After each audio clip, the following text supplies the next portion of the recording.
नहीं भी करता हो तो वो करा के घुमा फिरा के घर में लेके चले जाए, वही पत्नी श्रेष्ठ है। अब तो विंध्यावली वहीं थी, विंध्यावली ने कहा पतिदेव आप अपने आप को समर्पित कर दो, क्योंकि आपका नाम बलि है, आपने दुनिया की सारी संपत्ति भगवान को दे डाली, लेकिन जब तक आप अपने आप को नहीं दोगे भगवान स्वीकार नहीं करेंगे। तो अच्छी बात है। और जो ही अपने आप में कहा हे प्रभु आप तीसरा चरण हमारे मस्तक पे रखो, उसी समय अपने आप जो ही चढ़ रखा है भगवान ने, उसी समय प्रहलाद विरोचन आदि सब प्रकट हो, प्रहलाद आदि सब भगवान के भक्त अपने आप में प्रकट हो गए। कहा कह रहे वाह वही वाह, हमारा प्रपत्र अपने आप में कितना तेज निकला बताओ, यानी परनाती नाती परनाती हमारे बहुत तेज निकले, हमें तो भगवान ने करकमल पधराया था, तुम्हारे ऊपर तो चरण ही भगवान ने रख दिया। बलि जी महाराज आज भी अमर हैं, और अंत में अपने आप में बलि जी महाराज को सूतल लोक प्रदान कर दिए, जाओ आराम से धरती के नीचे एक लोक है सूतल लोक, उसमें विराजमान रहो। सूतल लोक अपने आप में प्रदान कर दिए। इसलिए भगवान सोचो कितने सामर्थ्यवान है, ठाकुर जी ने एक लोक ही प्रदान कर दिया। बलि आज भी जिंदा है। अस्वस्थामा बलिर्याश्चो हनुमांस विभीषण कृपा परशुरामस्य सप्तायन चिरंजीवन, ये 7 लोग और 8वें मार्कंडे, ये 8 लोग अपने आप पे अमर हैं, मरते नहीं है सब। भगवान के भगत हो जाओ तो आप भी अमर हो जाओगे। संत महात्मा मरते क्या? क्या हम मर जाएंगे क्या? नहीं, संत महात्मा अमर हैं। राष्ट्रपति प्रधानमंत्री दुनिया जहान मर जाएंगे, कोई याद नहीं करेगा, लेकिन धरती पर जो संत महापुरुष हैं मरने के बाद भी अपने आप की दुनिया उनको याद करती है, घर घर में उनकी आरती पूजन होती है। तुलसीदास को आज कौन भूल सकता है बताओ? रविदास जी महाराज को कौन भूल सकता है बताओ? रामानुजाचार्य रामानंदाचार्य इन महापुरुषों को कौन भूल सकता है? कोई नहीं भूल सकता, क्योंकि संत अमृत पुत्राः, अमृत पुत्र है, भगवान ने भेजा है संतों को, इसलिए संत अमर हैं, मरने के बाद भी अपने आप पे अमर है। पूरी जग में अपने आप में इनकी कीर्ति गाई जाती है महापुरुषों की। त्रिदंडी स्वामी जी महाराज, मामा जी महाराज, ये सब महापुरुष चले गए, लेकिन आज सब अपने आप उनका स्मरण करते, इसलिए महात्मा मरते नहीं, महात्मा अमर है, अमृत पुत्राः, उस अमृत पुत्र से भगवान के द्वारा आए हुए हैं, इसलिए ये भी अमर है। ऐसे बलि के ऊपर भगवान ने अपने आप में कृपा की। बलि दैत्य था, सोचो दैत्य के ऊपर ठाकुर जी की कितनी बड़ी कृपा हो। हमारा मनुष्य हमारा आपको कृपा नहीं होगी क्या? अरे आप लगो अच्छी तरह से, लगते नहीं हमारा ठाकुर जी की सेवा में। अंत में अपने आप में मनु के ऊपर कृपा करने के लिए भगवान स्वयं मनु जी महाराज के ऊपर कृपा करनी है, सत्यवत मनु जी के ऊपर कृपा करने के लिए ठाकुर जी ने स्वयं मत्स्य रूप धारण किया है, मछली का रूप बना करके भगवान अपने आप में आए हैं। बोलो मत्स्य नारायण भगवान की। भगवान ने कहा कि आज के 7वें दिन महाप्रलय आने वाला है। स्नान करने के लिए अपने आप में सत्यव्रत मनु जी महाराज गए थे। उसी समय जो ही संध्या बंदने के लिए जल उठाया, एक छोटी सी मछली हाथ में आ गई। कहा कि महाराज हमारी सुरक्षा करो, नहीं तो बड़ी मछलियां अपने आप में हमें खा जाएंगी। कहा कि निर्भय हो जाओ। उठा करके कमंडल में रख दिया। घर में जब गए तो कमंडल में अपने आप में आवाज आने लगी, बचाओ बचाओ बचाओ, ठीक ना। देखा तो अपने आप में, अरे कृतमाला नदी में अपने आप पे तर्पण कर रहे थे, बचाओ बचाओ की आवाज आई। देखा तो भरी कमंडल की मछली हो गई। बड़े पात्र में रखा और बड़ी होगी, और बड़े पात्र में और बड़ी होगी। कहा कि देव आप हैं कौन? फिर ले जाकर के कृतमाला नदी में जो ही छोड़ा है और भगवान ने अपना रूप दिखाया है, उसी समय चतुर्भुज रूप में अपने आप पे प्रकट हुए हैं। बोलो भक्तवत्सल भगवान की, श्रीमत्स्य नारायण भगवान की। इस प्रकार कहा, ततः समुद्रोद्वेलः सर्वतः पलायन महिम वर्धमानो बहावे वश्यदः समुद्रश्यताम्। इसलिए हे देव, मैं सप्तऋषि अपने आप में, आप सप्तऋषियों की सुरक्षा करना, जितने जीव हैं उनकी अपने आप में जोड़ा अन्न आदि लेकर के एक दिव्य नौका आपके सामने आए, उसमें विराजमान हो जाना। मैं स्वयं मछली का रूप धारण करके आऊँगा, वासुकी नाग की सहायता से नैया को और हमारे सिंह में बांध देना, मैं ले जाकर के मंदराचल पर छोड़ दूंगा। सही में अपने आप पे ततः समुद्र उद्वेलः सर्वतो पलायन महिम, तुरंत अपने आप पे समुद्र उद्वेलित होने लगा। उसी समय एक विराट नौका आई है। नौका में सारे जीव जंतुओं को रख करके और ले करके अपने आप में वासुकी नाग की सहायता से सिंह में बांध दिए, ले जाकर के मंदराचल पर छोड़ दा। इस प्रकार सतवत मनु के ऊपर कृपा करने के लिए भगवान मछली का रूप धारण किए हैं। बोलो दस्यु नारायण भगवान की, श्रीमद्भागवत महापुराण की। आगे 9वें स्कंद में अपने आप पे राम के कुल खानदान का वर्णन है। सूर्यवंश एवं चंद्रवंश का अपने आप विस्तृत वर्णन है। सगर की उत्पत्ति की कथा, गंगा के अवतरण की कथा है, परशुराम की कथा है, तदुपरांत भगवान श्री राम की कथा आती है 9 स्कंद में। 1.5 अध्याय में राम की कथा है, सोचो 150 अध्याय में कृष्ण की कथा है। इस प्रकार खटवांग के पुत्र दीर्घबाहु, दीर्घबाहु के पुत्र अज हुए हैं, अज के पुत्र दशरथ हुए हैं। उन्हीं के यहाँ भगवान 4 रूप में प्रकट होकर के आएंगे, ठीक। लेकिन सुखदेव जी महाराज से परीक्षित प्रश्न करते हैं, प्रभु मैं सूर्यवंश का विस्तार वर्णन सुनना चाहता हूँ। कहा कि सैकड़ों वर्ष लग जाएंगे, तुम्हारे पास 7 दिन का समय है, और 7 दिन में भी अब तुम्हारे पास 3 दिन का समय बचा है। सोच 2-3 दिन का 100 वर्ष लग जाएंगे, सैकड़ों वर्ष, तब भी मैं सूर्यवंश का नहीं गा सकता हूँ गाथा। हाँ, जो मुख्य देवता है ना, मुख्य लोग, उनका गुणगान जरूर कर सकता हूँ। कहा कि ठीक है, मुख्य क्या ही अपने आप में गाँव। तो उन्हीं के कुल खानदान में अपने आप में नभक के पुत्र नाभाग हुए, जिनको एक भी बेटा बेटी नहीं। नभक जी के पुत्र नाभाग को अपने आप में भाइयों ने पढ़ने के लिए गए। 4 भाई थे, 3 भाइयों ने बंटवारा कर लिया, नाभाग को कुछ नहीं दिया। नाभाग जी महाराज को कुछ नहीं दिया। नाभाग आए तो और सेवा में माता पिता को दे दिया। नाभाग ने कहा कोई बात नहीं, माता पिता को लक्ष्मी नारायण मान करके पूजा करने लगे, ठीक है। और तदुपरांत अपने आप में एक दिन पिताश्री ने कहा, हे पुत्र आप चले जाओ, फलाने जगह पर यज्ञ हो रहा है, उस यज्ञ के 6ठे दिन अपने आप में ब्राह्मण लोग मंत्र भूल जाएंगे, तो मंत्र का प्रयोग कर देना, उनका यज्ञ भी सफल हो जाएगा और कुछ दान दक्षिणा भी दे देंगे तुम्हें। नाभाग जी महाराज गए, 6ठे दिन का मंत्र ब्राह्मण लोग भूल गए, इन्होंने मंत्र का प्रयोग किया, ब्राह्मण बड़े प्रसन्न हो गए। कहा कि आप यहीं बैठे रहो, पूर्णाहुति के बाद कुछ ले करके जाना दक्षिणा। नाभाग जी महाराज वहाँ बैठे रहे, जितना उठा के ले जाना था ले गए बेचारे ब्राह्मण। कहा कि जो भी है सब बटोर करके ले जाओ। जो ही बटोर करके बोड़ा में करके लेके जा रहे थे, उसी समय एक विशाल काय महापुरुष आकर के खड़े हो गए। कहा कि ये बताओ, यज्ञ में बची सामग्री पर किसका अधिकार है? जाओ अपने पिता से पूछ के आओ। तो नभक के पास नाभाग जी महाराज गए और जाकर के कहा, पिता से आप ये बताएं, यज्ञ में बची सामग्री पर किसका अधिकार है? कहा करे मूर्ख, यज्ञ की सामग्री पर रुद्र का अधिकार है, शिव का अधिकार है। अगर अपने आप पे जाकर के शरण पकड़ लेना और कहना कि अगर आप रुद्र हैं, ये सारा व्यवस्था आपका है, ले जाओ। जाकर के चरणों में गिरे हैं। कहा कि महाराज पिताश्री ने कहा है अगर आप रुद्र हैं तो ये सब संपत्ति आपकी है, ले जाओ दक्षिणा। चरण को पकड़ लिया अपने आप में। उसी समय भगवान शिव प्रकट हो गए। बोलो शंकर भगवान की जय। शंकर भगवान ने आशीर्वाद दिया है, जाओ आज के बाद तुम्हारे घर में कभी धन लक्ष्मी की कमी नहीं होगी, और तुम्हारा जो पुत्र होगा वो महान भागवत होगा, अम्बरीशो महाभागः, ठीक ना। चक्रवर्ती सम्राट अपने आप में होगा, धरती का सबसे बड़ा भक्त अम्बरीश होगा।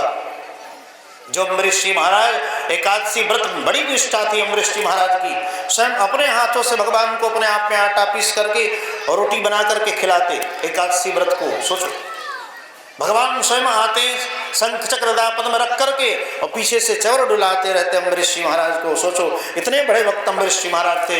जब दुर्वासा जी महाराज को पता लगा, नारद ने कहा कि एक धरती पर भगत है जिसका नाम अम्बरीश है, आपका कोई गुणगान नहीं करता, अम्बरीश का सब नाम लेते हैं। क्या कहें? उसी समय अपने आप में अम्बरीश के पास एक बार नारद जी महाराज एक हरी बही लेकर के चले गए। कहा कि महाराज इसमें किसका नाम है? कहा कि इसमें उन भक्तों का नाम है जो भगवान के परम भागवत भक्त हैं। कहा कि थोड़ा हम भी देख ले हमारा नाम है कि नहीं। जब हरी बही को अपने आप पे खोल के देखा, उसमें अम्बरीश का नाम ही नहीं था। कहा कि लगा कि हमारी भक्ति अभी कम है। फिर एक दिन नारद जी महाराज आए, इस बार लाल बही लेकर के आए। कहा कि इसमें क्या लिखा है? भगवान के उन भक्तों का नाम है जिसका स्मरण भगवान करते हैं। कहा कि जब भगवान के भक्तों में हमारा नाम नहीं रहा तो ऐसे भक्तों में थोड़ी होगा जिसका स्मरण भगवान करते हैं। लेकिन तब भी देख लिया जाए। जो ही देखने के लिए अपने आप पे पन्ना हटाया और पहला पृष्ठ जो ही हटा करके देखा तो सबसे 1 नंबर पर लिखा था अपने आप पे अम्बरीशो महाभागः, ठीक ना। तुरंत समझ गए कि अरे वाह, हमारा स्मरण भगवान करते हैं। ऐसे महान भागवत अम्बरीश जी महाराज ये नभाग के अपने आप पे पुत्र हुए अम्बरीश जी महाराज। इन्हीं के कुल खानदान में अपने आप में यमराज हुए हैं, मारुत हुए हैं। मरुत जी महाराज जिन्होंने ऐसा यज्ञ किया, न भूतो न भविष्यति। उन यज्ञ में अपने आप में हाथी के सुर के समान घी की धाराएं गिरती थी, जिसमें अग्नि को अपच हो गया। तब जाकर के खांडव वन अपने आप पे जलाया गया द्वापर युग में, तब जाकर के अग्नि का अपच दूर हुआ। मारुत बड़े बड़े पराक्रमी राजा हुए सूर्यवंश में, उसी में अपने आप पे विनाश में जिनको बेटा बेटी नहीं था, उन्होंने यज्ञ के द्वारा अपने आप पे पुत्र की प्राप्ति की इच्छा की। कलश रखा गया था, कलश में जो जल भरा है ना, जो भी इस जल को पी लेगा उसको बेटा हो जाएगा। संतों ने संकल्प करके रखा था, इस जल को जो ही पी लेगा ना उसको बेटा हो जाएगा। पीना था राजा को, पी गए, पीना था रानी को और पी गए राजा जी महाराज। अब बताओ, पीना था रानी को ना और पी गए राजा जी महाराज। प्यास लगी, गटगट गटगट पी गए। मुझ पर ताव देते हुए कहा कि मैं तो पुरुष हूँ। संतों ने, महापुरुष ऋषियों ने कहा, पुरुष हो या नारी बिठा न हो देव ऋषि वाणी। जब संतों ने कह दिया इसको जो पिएगा अपने आप उसको बेटा होगा तो होगा। कहा कि मैं तो पुरुष हूँ। कहा कि पुरुष हो या नारी बिठा न हो देव ऋषि वाणी। ठीक है, अब तो बेचारे अपने आप युवराज जी महाराज को गर्व हो गया। इसलिए राम जी महाराज जब मिथिला पहुंचते ना तो मिथिलानियां व्यंग करती हैं, एक राजा अयोध्या के कर गए कमाल, एक राजा अयोध्या के कर गए कमाल, एक राजा अयोध्या के कर गए कमाल, एक राजा अयोध्या के कर गए कमाल। कियो कमाल कलश को पानी, कियो कमाल कलश को पानी। राजा जी हो गए जैसे गर्भवती रानी, राजा जी हो गए जैसे गर्भवती रानी। सुनकर ये घटना नारायण निहाल, एक राजा सुनकर ये घटना नारायण निहाल, एक राजा अयोध्या के कर गए कमाल, एक राजा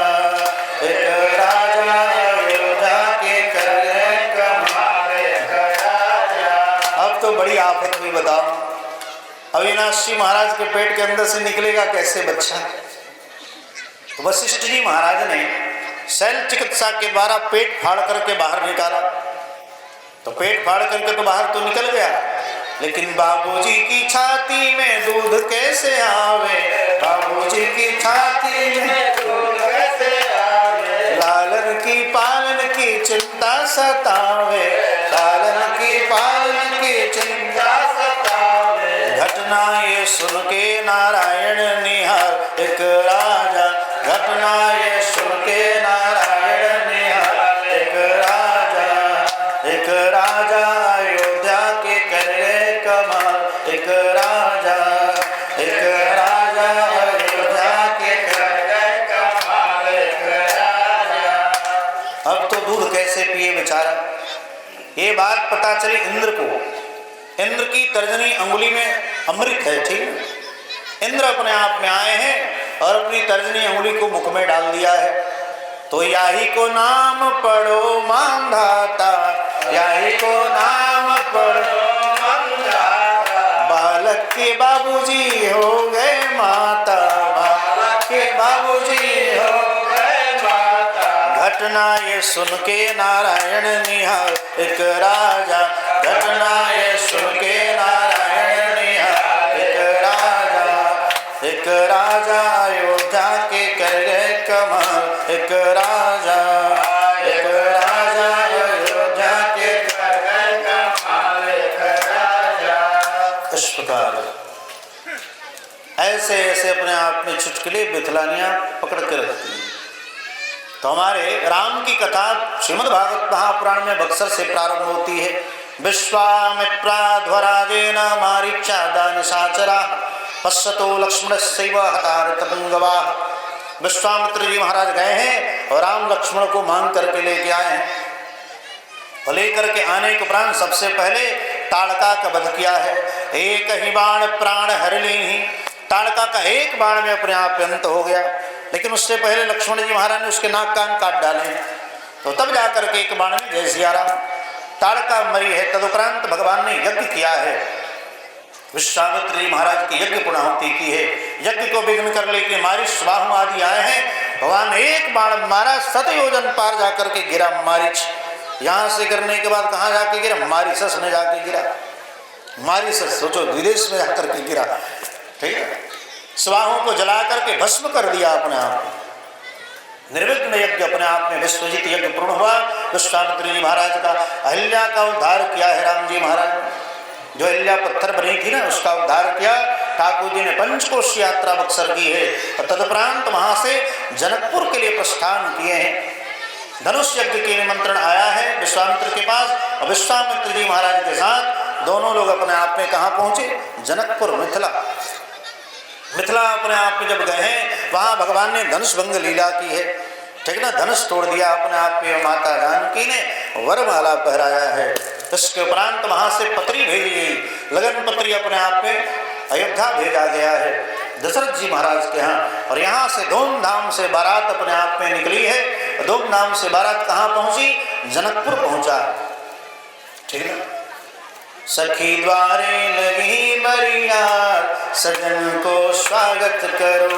सखी द्वारे लगी बरियात, सजन को स्वागत करो। सखी द्वारे लगी बरियात, सजन को स्वागत करो। सखी द्वारे लगी बरियात, सजन को स्वागत करो। स्वयं अपने आप पे दशरथ जी महाराज बैठे कहाँ हैं? हाथी के ऊपर, राजा है ऊपर अपने आप पे हाथी के ऊपर, विशाल अपने आप पे हाथी के ऊपर बैठे हैं।